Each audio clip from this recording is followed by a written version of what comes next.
salaamaaleykum mbokku téléspectateur mbokku internautes yi nga xamante ni yéen a ngi saxoo di ànd ak ñun ci la SD TV tey ñu ñëw ànd ak yéen ci seen émission bi nga xamante ni moom la ñu duppee baatu askan bi dalal ki nga xamante ni mooy Abdoulaye Seck di chargé de communication FRAPP France Dégage mu war a amal waxtaan ci tolluwaayu réew mi ak mbas mi di coronavirus Abdoulaye ñu ngi lay nuyu.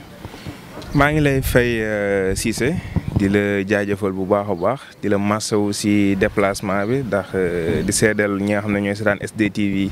yaa bàyyi sa liggéeyukaay ñëw ba fii ngir mën a taataan li nga xam ne tey mooy suñu ay kàddu donc ñu ngi la siy jaajëfal bu baax di jaajëfal groupe SD TV gis nañ liggéey bi nga xam ne yéen a ngi koy liggéey depuis bi ngeen ñëwee si scène bi di nuyu internetu SD TV te di ñaan yàlla ñu waxtaanee fi loo xam ne dina amal njëriñ askan wi.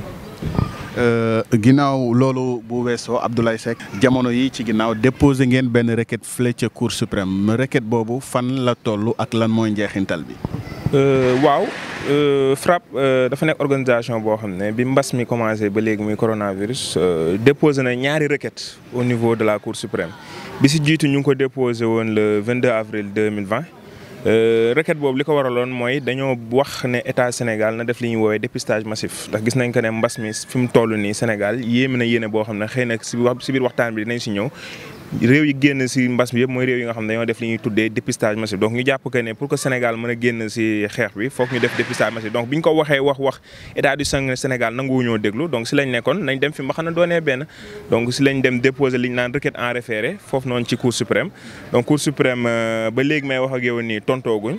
donc juste que ne agent judiciaire de l'État jot nañoo tontu moom mu ne dafa débouté affaire bi ci fond bi mais du moom mooy décision finale bi donc décision finale bi ñu ngi xaar mu jugee foofu ci Cour suprême pour que ñu mën a xam lan lay wax état du Sénégal par rapport ak requête boobu ñu def ko bi loolu weesoo nag am na beneen requête boo xam ne déposé waat nañ ko mooy ci semaine bii ñu génn par rapport ak arrêté bi nga xam ne préfet de Dakar Aline Badara Samb génne woon na ko ne multinationale de la grande distribution ay ñoom Auchan ñoom Carrefour ñoom mën nañoo ubbi juróom benn fan ci semaine bi noppal ko benn wante commerçant Sénégal yi ñoom ñetti fan lañu am droit ubbi si biir mbas mi donc bi loolu amee ñun ñu jàpp que ne déjà avant coronavirus bi organisation yooyu noonu muy entreprise yooyu dañ leen a teg suñu kaw commerçant yi ba suñu commerçant yaa ngi dee donc waruñoo profité si mbas bi pour gën a noot suñu commerçant yi donc biñ jàppee que ne constitution dafa may commerçant yi ñu liggéey ñoom ñëpp ñuy am seen àq am seen yelleef bokk dignité donc ñu si lañ jàpp que ne état du Sénégal préfet Dakar dafa violé li nga xam ne tey jii nii mooy liberté de concurrence boobu noonu si lañ dem au niveau de la Cour suprême déposé waat beneen requête en référé boo xam ne tey jii nii dañoo attaqué arrêté bi préfet Dakar génne donc moo tax bi président de la République génnee ne léegi suñu commerçant yi comme Auchan comme Carrefour ñoom tamit dinañ ubbi juróom benn fan ci semaine bi noppal ko benn donc dañuy jàpp que ne même bu fekkee ne Cour suprême àddoogul ci décision boobu ñun li ñu bëggoon am nañ ko. ñu ñëwaat rek ci dépistage massif bi ndax jàpp nga ne état wu Sénégal am na koom-koomam toll na foofu pour mu mën a def liggéey bu nu mel. waaw si c'est question bu am solo nga laaj loolu daf ñuy permettre ñu ñëwaat ci ñun fan lañ wekk suñu dépistage massif bi ñuy proposé bi mbas bi commencé ba léegi ndax kat FRAPP bi xeex bi commencé ba léegi coronavirus le 2 mars dafa teg benn campagne bu mu tuddee Corona Dégage si biir Corona Dégage dañuy lal ay propositions yoo xam ne parce que ñun au-delà des critiques ñun nous sommes des forces de proposition donc dañuy lal ay propositions yoo xam ne état Sénégal parce que mbas bi ñun ñëpp bu ñu si génnee suñu arrangement la donc amuñu benn intérêt tey jii nii bëgg profité si mbas mi pour mu bañ fee jógee donc ñun li ñu gën a arrangé mooy mbas mi jógee fi donc moo tax ñu lalal état Sénégal ay propositions yoo xam ne borom xam-xam yi nekk si FRAPP ñoo ko lal gis nañ bi mu commencé ba léegi état Sénégal am na fukk yoo xam ne tey exécuté na ko mais mu am yu bëri yoo xam ne tey jii ne laalagu ko bi si ëpp solo nag muy wax boobu noonu nga ma laaj léegi muy dépistage massif Cissé ma fàttali la Sénégal dañoo nekk si période boo xam ne actuellement wax ji ñuy wax mooy waxu cas communautaire la ñuy wax ñu yokk si fan yi leneen mooy nit léegi day génn àddunaam sax si këram après ñu defal ko ay test ndekk dafa amee woon feebar joomu jàngoro bi ñu woowee coronavirus donc loolu bu amee mooy que ne le virus circule dans la communauté te virus buy circuler dans la communauté épidémiologiste yëpp nangu nañ ko ne virus ni ñu ko mën a endiguer mooy nga contenir virus bi mooy li ñu woowee nga am approche communautaire donc coronavirus boo ko bëggee endiguer cas communautaire nga bëgg ko endiguer da ngay am li ñu naan approche communautaire mooy nga jógee gox yi nga xam ne tey jii ne amee nañ doomu jàngoro bi ñun bi ñu naan dépistage massif waxuñu ñu def 16 millions de tests justement ñun waxuñu def 16 millions de tests wante ñun dépistage massif bi ñuy wax mooy dépistage massif ciblé mooy li coordinatrice qui gère centre de traitement Covid-19 bu hôpital Dalal Jàmm wax mooy que ne il faut que ñu dem si communauté bi zone yi nga xamante ne ay zone à haut risque la maanaam gis nañ ne zone yi bi feebar bu commencé ba léegi ñoom la gën a laal ñu defal leen ay tests massifs yoo xam ne dinañu permettre déjà ñu am cartographie réelle feebar bi parce que feebar bi li mu wane bi ñu commencé ba léegi mooy cas yi day évoluer selon le nombre de tests donc bu ñu ko wax si tubaab mooy que ne le nombre de cas est proportionnel au nombre de tests donc loolu nag bu amee te ñun sax jàpp nañ que ne ñun FRAPP même bu fekkee ne Cour suprême tontooguñ suñu requête bi ñu déposé woon le 22 avril moo tax ministère de la santé commencé di yokk parce que au début ay 90 lañ naan def 100 200 mais depuis bi ñu laalee Cour suprême si lañ gis léegi ñu commencé dem 500 commencé dem 800 900 ba 1300 même si ñun jàpp nañ 1300 dafa ndaw mais gis nañ que ne ñoom commencé nañoo yéegal baar am na évolution boo xam ne commencé na see am donc ñun foofu mooy suñu taxawaay donc cas communautaire yooyu noonu pour ñu mën koo endiguer foog ñu def ay tests ciblés yoo xam ne dañuy dem si ay gox comme ni ko Djibouti defee donc Djibouti tey bu ñu koy wax mun ñoo ne Djibouti Sénégal moo ëpp Sénégal ay moyens donc juste volonté politique la donc Djibouti tey gis nañ que ne ñoom léegi dañoo commencé def ay tests ciblés Gambie bii nii nga xam ne mën nañoo ne si biir Sénégal la bokk buñ ko mënee caricaturer noonu Gambie gis nañ ne léegi commencé na dem si ay quartiers ciblés dem quartier bii nii te fa benn tente boo xam ne tey dañuy ciblé nit ñi mën leen a testé boo demee fi ñu naan tey jii nii Tunisie si semaine yii di ñëw bëgg nañu def 2 millions de tests waaw donc réew yi nekk si tugal bëgguma leen a jël parce que pour ñuy wane moyens yi rek foog ñu jël ay réew yoo xam ne suñu ay naataangoo leen si Afrique boo demee tugal moom kenn waxatu ko Allemagne mi nga xam ne gis nañ ko ne feebar bi moo Corée du Sud bokk nañ si ñi nga xam ne ñoo si gën a génn mooy li nekk seen politique si feebar bi mooy dépistage massif pour ñu mën a soog a def déconfinement donc moo tax ñun ñu ne état Sénégal xeex bii nii crise sanitaire la nekkul crise alimentaire nekkuñu si crise alimentaire ba ñuy coow ay diwlin ak ay ceeb ak yooyu noonu mbirum santé la donc dañuy jiital waa santé nag dañ leen di woo que ne ñoom seen liggéey warul doon si que ne ñuy jëlal position ministre président de la république bu ñu leen dugal si carcan politique boobu noonu ñoom leen mooy seen liggéey nañ ne ñun en tant que des techniciens de la santé lii lañ bëgg pour mën a dindi fi mbas mi. bu fekkee ne 10 000 milliards la ñu ne 10 000 milliards moo ñuy arrangé pour ñu dindi fi mas bi léegi ñoom bu ñu proposé seen plan ba pare na li si des muy doon responsabilité politique boo xam ne état du Sénégal moo ko mën a gàddu. donc foofu la ñuy ñëwaat ndax gis nañu que bi feebar bi duggee Sénégal li nga xamante ni mooy gouvernement bu Sénégal jël na 1000 milliards jagleel ko li nga xamante ni mooy xeex bi mais cela ne représente guère un coup de frein pour comment dire cette pandémie. ban taxawaay le gouvernement Sénégal bi waroon a am jëmale ko ci li nga xamante ni mooy xeexu coronavirus bi jaarale ko ci fond boobu. si c'est président de la république lépp lu ko dal moo ko teg boppam ndax dañoo commencé feebar mbas bi àdduna bi yëpp àndandoo Sénégal yëpp àndandoo doon benn ne dañuy àndandoo daan coronavirus mais ñu gis que ne si biir àndandoo daan coronavirus bi lu nekk judd na fi corona ségrégation corona business corona deal lu nekk jundoon na si ñun bi mbir boobu amee 1000 milliards yi ñun bokkoon nañ si organisation yi njëkkoon génne communiqué ne ñun dañoo jàpp que ne 1000 milliards dafa ndaw ndax mbër bu tonni coronavirus tër àdduna du 1000 milliards moo koy daaneel ndax gis nañ que ne tey jii nii muy test massif yooyu ñuy wax muy personnel médical bi ñu war a équipé ak yooyu noonu yëpp du 1000 milliards tey jii nii mooy ñu permettre tey ñu mën a daan coronavirus bi te comme ni ma la ko waxee si crise sanitaire lañ nekk donc santé lañ war a jiital si lépp.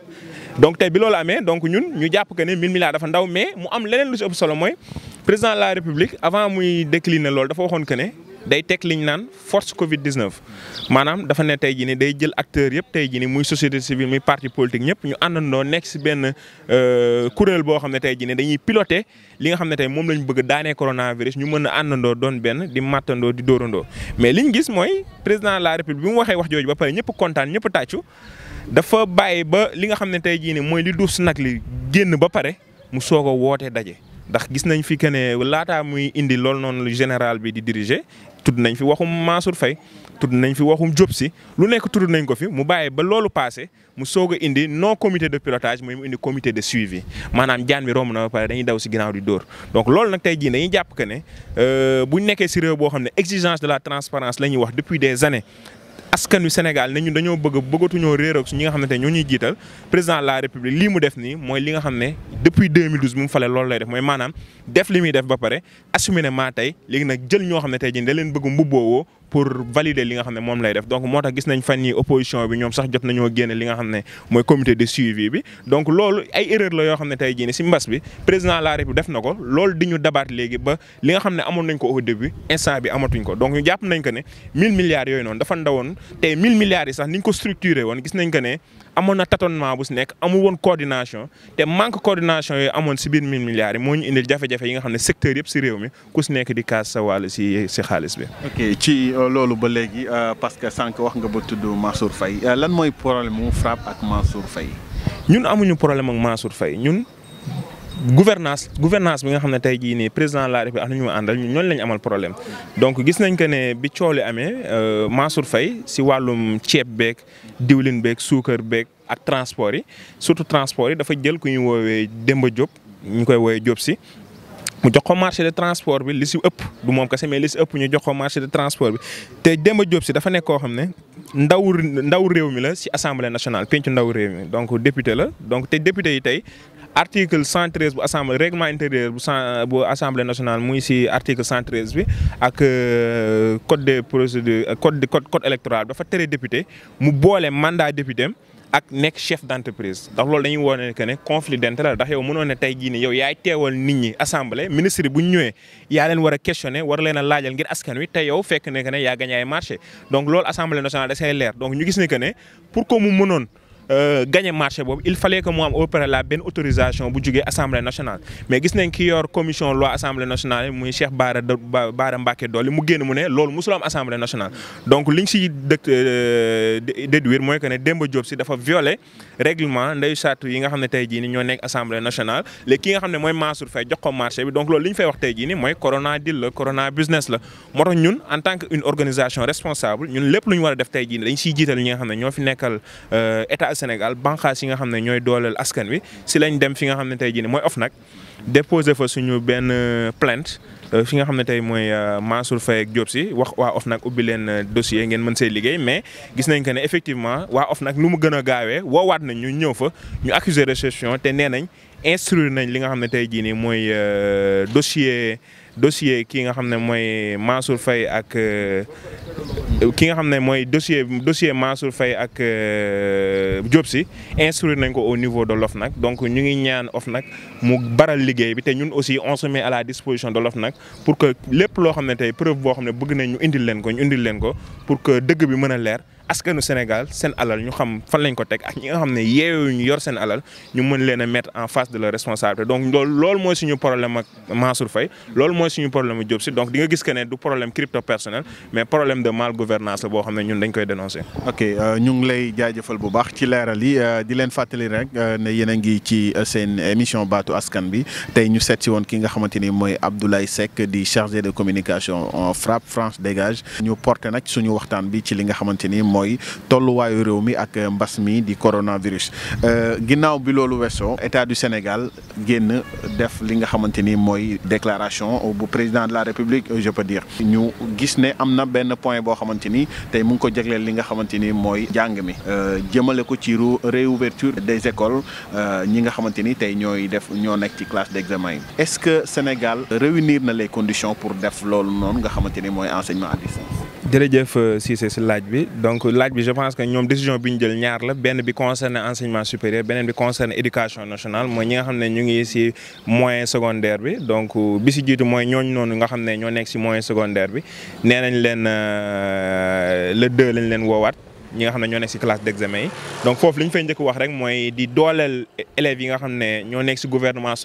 scolaire Sénégal yëpp te ñu def point de presse keroog lycée Limamoulaye ne ñoom jàngiwuñ li nga xam ne mooy le 2 juin donc ñun ñu ngi leen si jox suñu solidarité bu baax a baax ndax comme ni nga ko waxee les conditions ne sont pas réunies pour que xale yi ñu bëgg leen a exposer si ubbiteel l'école boobu ndax ñu ngi fàttaliku bu baax a baax bi ñuy jël décision tëj école yi amaguñu woon 30 cas te amaguñu woon décès guddi yi ñu toll ñu ngi wax plus de 1000 cas ak 25 décès donc logique pour logique tey jii nii gis nañ que ne kon teguñu ko si yoon donc tey dañoo toll si jamono boo xam ne tey xale yi ay vecteurs de virus lañ te tey seen kër yi ay mag a fa dëkk ay troisième âge fa dëkk donc gis nañ mesures yi ministre bi wax ne day jël 20 par classe ak yooyu noonu yëpp je pense que ne ñoom dañoo fàtte réalité réew mi parce que li koy indi loolu tamit mooy ñoom seen doom yi jàngee wuñ si école yi nga xam ne mooy école publique yi ñu si bëri si école privée yi lañ nekk wala ñu ngi jàngee à l'extérieur te école publique yooyu noonu mu bëgg forcer 20 par classe et sans coronavirus ñooñu seen effectif bi c'est plus de 100 personnes donc bu fekkee ne plus de 100 personnes da nga leen bëgg def 20 par 20 donc ça veut dire que ne seen programme bi da nga koy échelonner dans le temps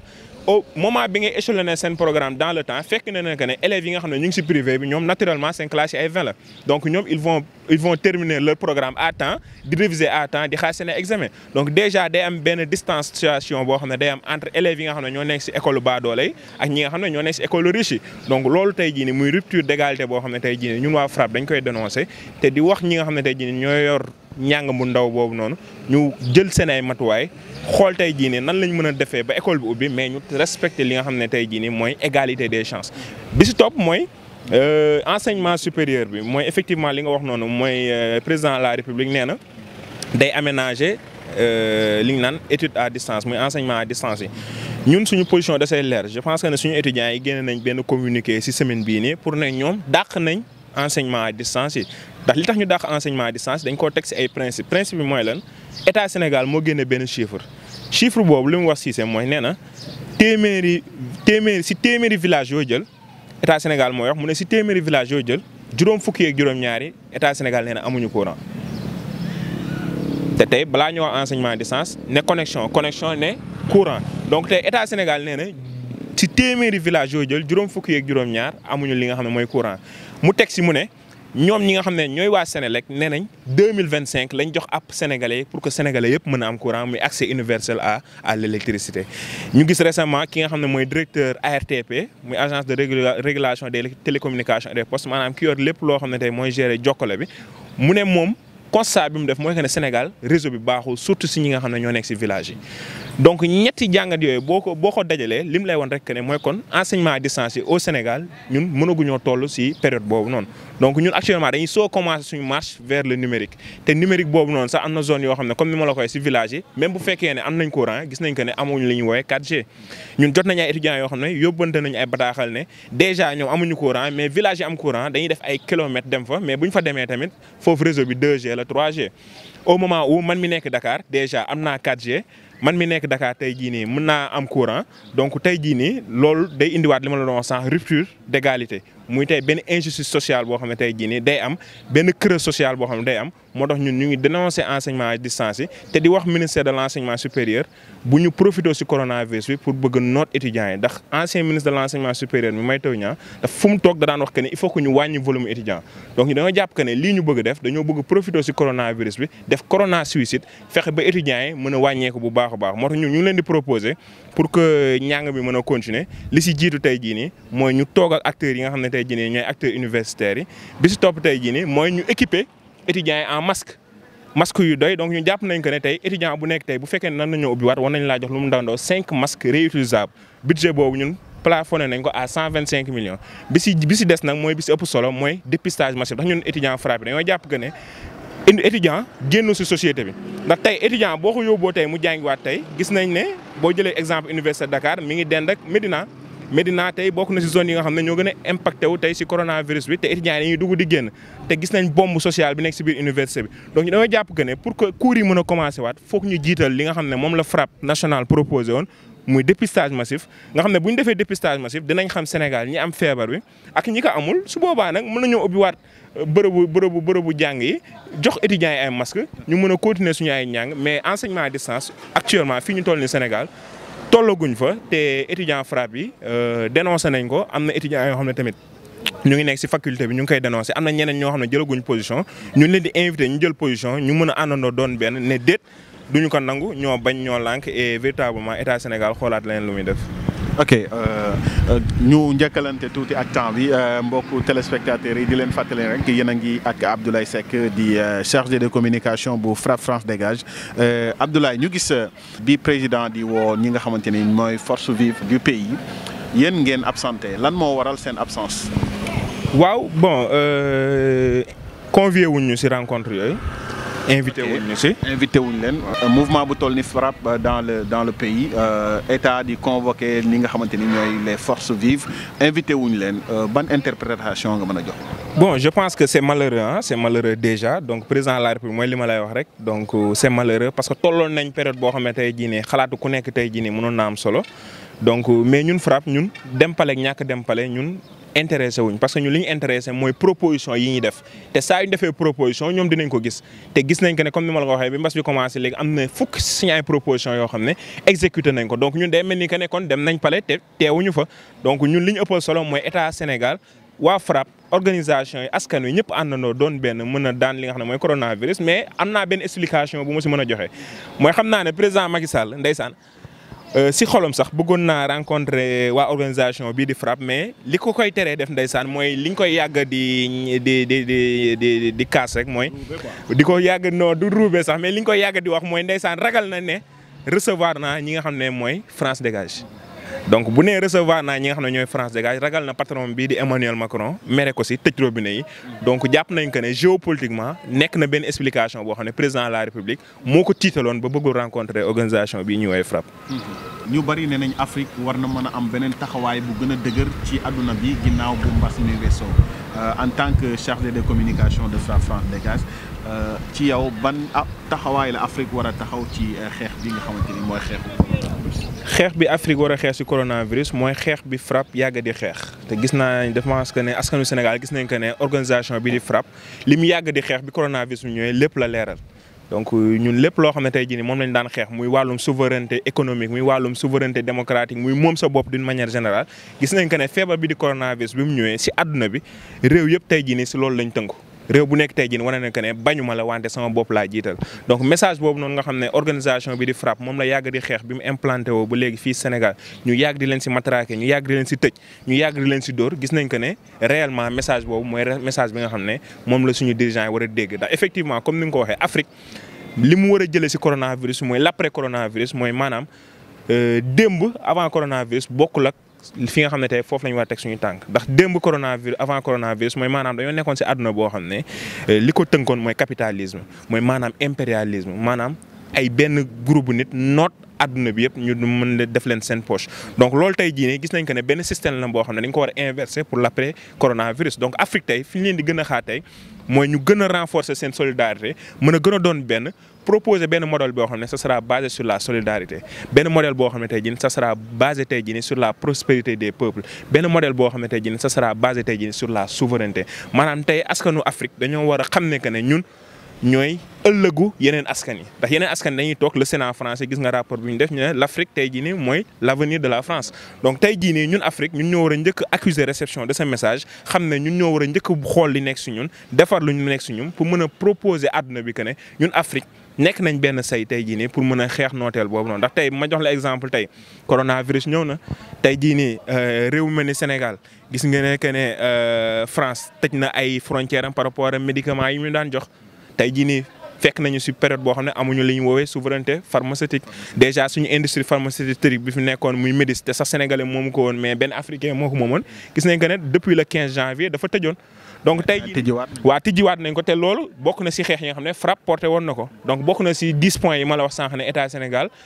résoudre na ko ci proposition yi ñu leen joxoon ndax ñun FRAPP wër nañ ànd ak ñi nga xam ne mooy 313 travailleurs de Médis yi ñu licencié woon ànd fépp ci Sénégal pour wax ne que ne dañoo war a ubbiwaat Médis ndax Médis mooy defar chloroquine mooy defar paracétamol te ñaari médicaments yooyu noonu ñi nga xam ne instant ñoo nekk traitement ci coronavirus bi ñaari médicaments yooyu lañ leen njëkk a jox. ñu ñëwaat ci taxawaay Afrique voilà donc taxawaay Afrique tey jii nii exemple boobu ma la fa jox mooy maanaam ci bépp bànqaas boo jël dañ faa war a moom suñu bopp comme ni Algérie tey jëlee décision ne moom ci boppam mooy defar ay tests boppam.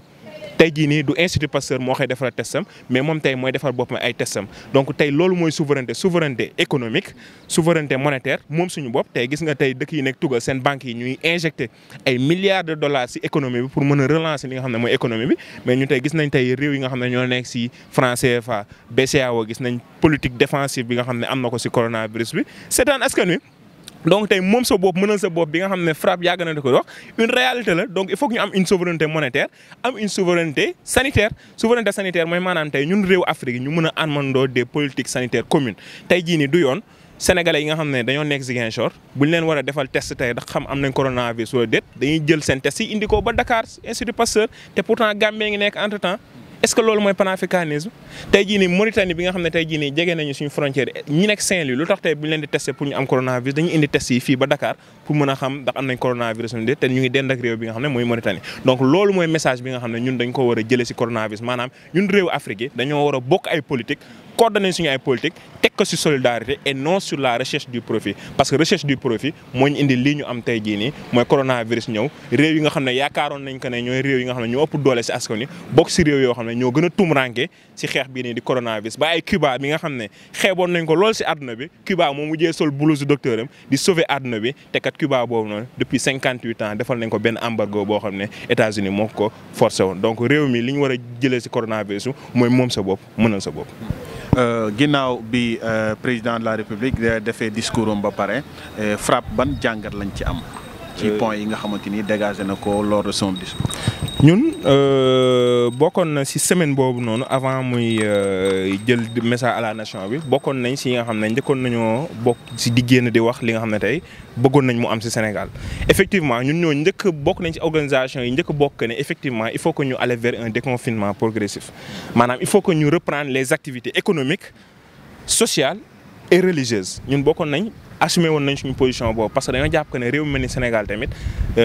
secteur informel bi moo gën a téye suñu l'économie te tey Sénégal officiellement en juin bii ñuy dugg dañuy dugg ci récession te récession tey jii nii mooy économie buy dellu ginnaaw donc tey jii nii